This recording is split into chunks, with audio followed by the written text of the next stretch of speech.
Bonjour à tous. La région a un budget. Réuni hier en assemblée plénière, les élus de la région ont adopté une enveloppe de près de 2 milliards d'euros avec des économies, 55 millions d'euros en prévision des baisses de subventions octroyées par l'État l'an prochain. Aucun secteur n'a été sacrifié et les économies ont dû avoir lieu un peu partout. Le budget a été adopté sans les voix de la droite, du RN et du groupe macroniste qui ont tous voté contre.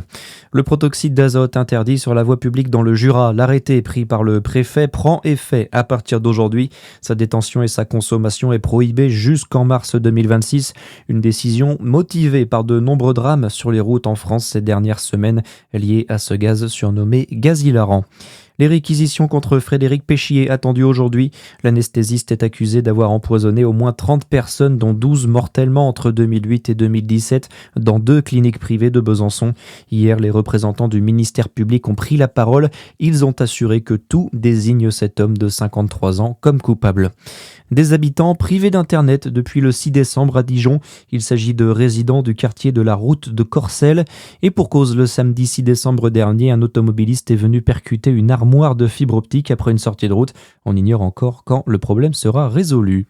En France, un avocat pour chaque enfant placé à l'aide sociale à l'enfance. Cette proposition de loi a été adoptée à l'unanimité par l'Assemblée nationale hier.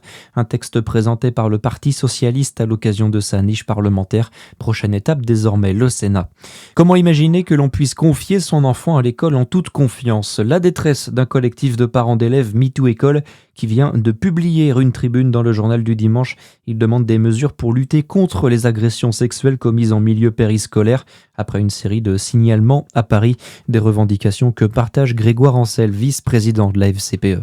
Bien sûr, nous partageons leur constat, leur effroi, leur sidération et leurs demandes. Et d'ailleurs, la FCPE Paris est déjà très engagée pour faire en sorte que cela ne puisse pas se reproduire où que ce soit, qu'aucun prédateur sexuel puisse se dire que d'aller intervenir dans le domaine périscolaire est envisageable. Il faut absolument rappeler l'interdit. Et puis, il faut que tous ensemble, nous militions pour que le programme EVARS, d'éducation à la vie relationnelle et sexuelle, puisse se décliner de l'école au lycée pour permettre de libérer la parole et de permettre aux enfants d'alerter quand des comportements inacceptables viennent à leur rencontre et que la justice puisse passer. La FCPE espère notamment que la commission Betaram aboutisse rapidement à une proposition de loi contre toutes les violences en milieu scolaire. Et puis en foot, l'objectif est clair pour le DFCO ce soir, rester premier du championnat de national. Ce sont les mots du coach dijonnais Baptiste Ridira hier en conférence de presse. Dijon se déplace sur la pelouse de Châteauroux dans le cadre de la 16e journée de national. Coup d'envoi à 19h30. Très bonne journée à tous. À suivre, c'est votre météo sur Fréquence Plus.